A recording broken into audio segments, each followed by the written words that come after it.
Good morning, or depending when you're watching this, good afternoon, good evening, or good night. My name is Ross, and as always told out of Radio.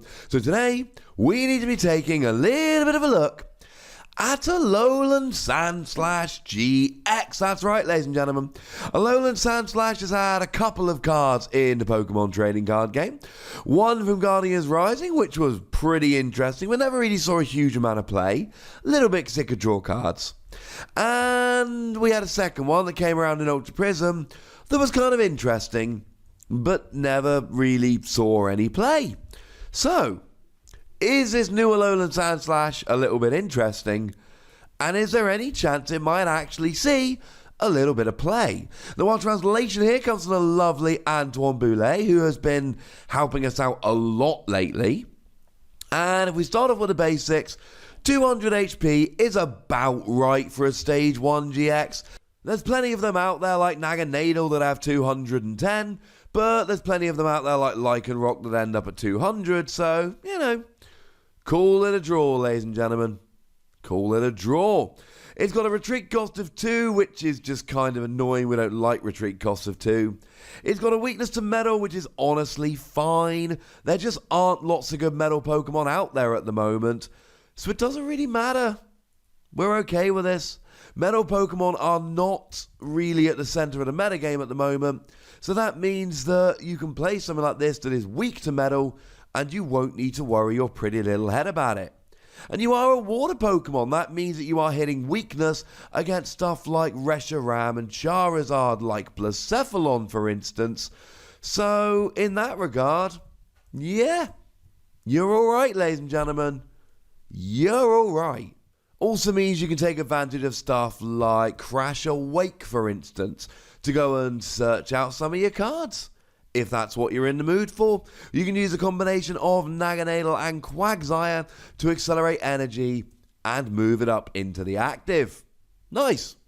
But what does it actually do? While the ability says, when this is your active Pokemon and it takes damage from your opponent's Pokemon's attacks, place 3 damage counters on the attacking Pokemon. Oh, cool. So it's another one of these ones that does a little bit of damage to the Pokemon that is attacking it. And this is the kind of thing that we see from Druddigon. Not just Druddigon, there are other Pokemon, but Druddigon springs to mind. The one from Noble Victories, if it is damaged, you put 2 damage counters on the attacking Pokemon. And we just got the one in Dragon Majesty a little while ago, still in the format. And you put 3 damage counters on the attacking Pokemon. So, frankly, ladies and gentlemen, there is plenty to like about the ability.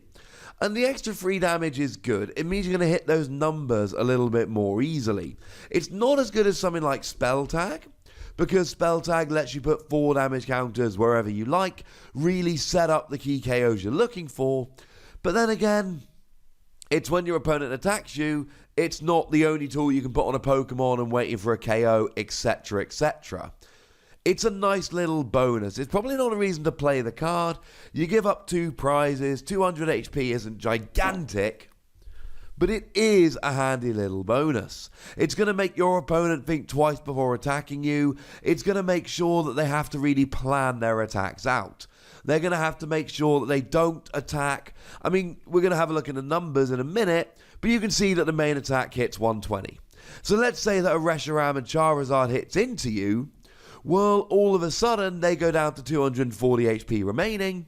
You hit 120, double is 240, and all of a sudden that Reshiram and Charizard is KO'd, rather than having 30 HP remaining. This ability can really make a difference. Now, if you can avoid being one-hit KO'd, and you can just heal up constantly, then this ability is amazing. It's a game-winning ability. But the fact of the matter is, Reshiram and Charizard hits 230. And you got all kinds of stuff out there like Blacephalon and Ultra Necrozma that can basically hit whatever they like.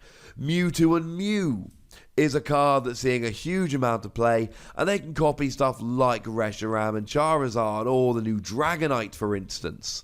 There are going to be far too many Pokemon out there that can get a one-hit KO, and they'll take the free damage, but they get a one-hit KO. The main attack here, 1 water, 2 colourless energy, 120 damage. Now we've already seen what this can do against Reshiram and Charizard. Generally speaking, you're 30 damage short, which is upsetting. But then you've got the ability, and you can always use stuff like Spell Tag in the early game. What is upsetting here is that we've lost most of our good ways to get more damage down. We've lost Choice Band. We've lost Professor Kukui. And that would be what we'd generally be using here to put ourselves from 120 to 140 or 150, and that would then guarantee us the KO. So we need to get a little bit more creative, and it gets a little bit awkward. So maybe we 2-hit KO. That could work, but we're a 2-prize Pokemon. We're hitting for weakness. We don't want to be 2-hit KOing. That's kind of the point. If you're playing a water Pokemon, you want to be 1-hit KOing stuff that's weak. You don't want to be playing a water Pokemon to 2-hit KO. There's a million non-water Pokemon that we can use to 2-hit KO Reshiram and Charizard. There's plenty of non-GXs that we can use to 2-hit KO Reshiram and Charizard. The ability works perfectly, but if you're not using the ability, it's just getting a little bit awkward. Maybe you Shrine of Punishment, but that hurts you as much as it hurts them, and they've got an outrage attack and you don't have an outrage attack, so a few damage counters on them is good for them, not so much for you. If you're against Blacephalon, it is an easy 1-hit KO and that's lovely. But against non-GXs, this isn't quite good enough. There's plenty of non-GXs out there like Boswell, for instance, that are sitting there rocking 130 HP. Well, 130 HP is fine, because here you're doing 120, and you're not quite getting a KO. Now, there are plenty of ones around like Zapdos, like Volcanion, that do see a fair amount of damage, and will get 1-hit KO'd by this fairly easily. But there are plenty that won't, and I think you're hopefully seeing a conclusion here, which is that this isn't really a huge amount of damage.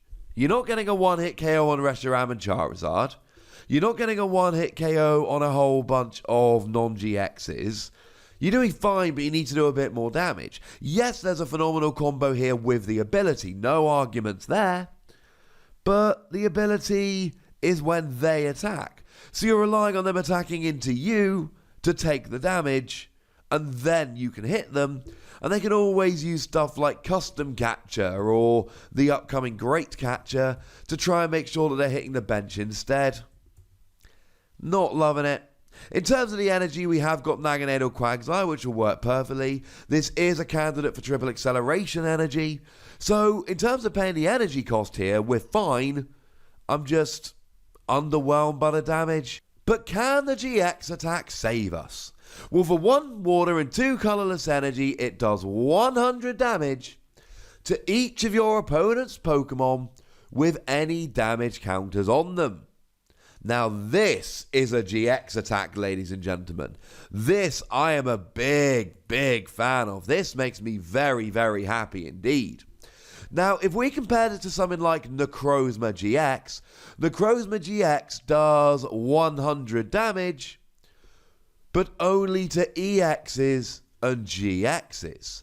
Or we can look at something like Ultra Necrozma, which does 60 damage to each of your opponent's Pokemon, but only if the total number of both players' prize cards remaining is 6 or less. Here, it's 100 damage to all of your opponent's Pokemon. Now, they do have to have damage counters on them, but this I'm a little bit more in favour of. So we can use Shrine of Punishment if they're a GX heavy deck. We can use something like Spell Tag to spread a bit of damage around, use some Psychic Pokemon and you bring this in as a cleaner upper in the late game. Or we can use something like Wheezing to drop 1 damage counter on each of your opponent's basic Pokemon between turns. Now you do have to hope they're using a bunch of basic Pokemon, but it should work. Or you can even use the Noivern that came around in Unified Minds. It's got free retreat, and for 1 colourless energy, it does 20 damage to all your opponent's Pokemon. We've got ways to get damage around on your opponent's Pokemon, and then you're doing 100 to everything.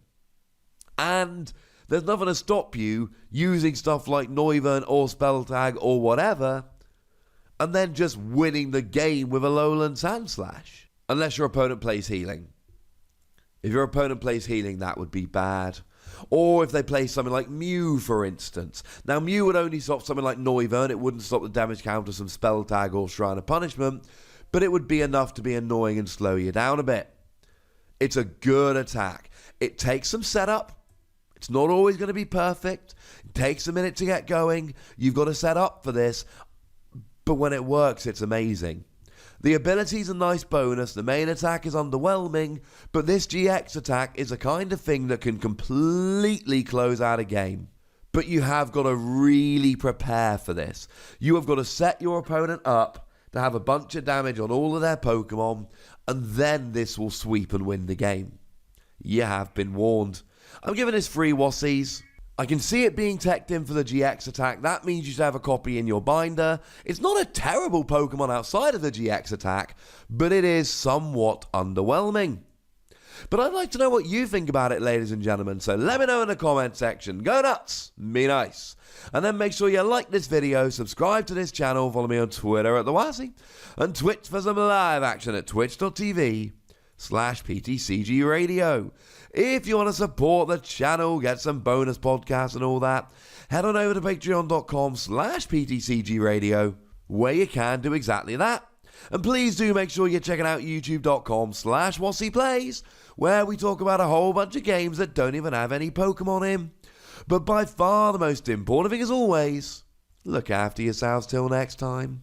Thank you very much for watching. My name's Ross, and you've been watching PTCG Radio.